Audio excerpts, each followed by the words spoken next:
उद्धव आणि राज ठाकरे यांच्यासह महाविकास आघाडीच्या नेत्यांकडून निवडणूक आयोगाविरोधात काढण्यात येणाऱ्या मोर्चाला भाजपकडून प्रत्युत्तर देण्यात येणार आहे। ठाकरे बंधू रस्त्यावर उतरून मोर्चा काढत असताना भाजप कार्यकर्ते हे मुंबईकरांच्या घरोघरी जाणार आहेत। मुंबई भाजपच्या बैठकीत मंत्री आशिष शेलार आणि आमदार अमित साटम यांनी त्यासाठी निर्देश दिलेत। आपण पाहूयात त्यांनी नेमके आपल्या कार्यकर्त्यांना काय निर्देश दिले।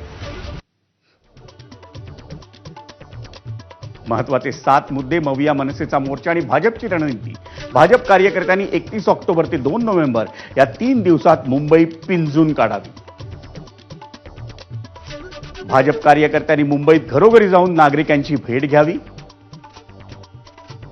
भाजपच्या विकासाचं व्हिजन मतदारांना समजावून सांगण्यासाठी घरोघरी जाण्याची ही मोहीम आखण्यात आली आहे, हे सांगितलं आशिष शेलार आणि साटम यांनी।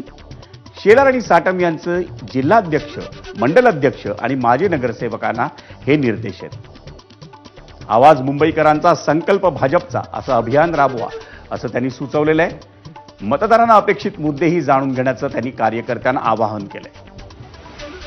मतदार यादीतील त्रुटी तपासण्याचं कार्यकर्त्यांना आदेश जे आहेत ते देखील या 2 भाजप नेत्यांनी दिले।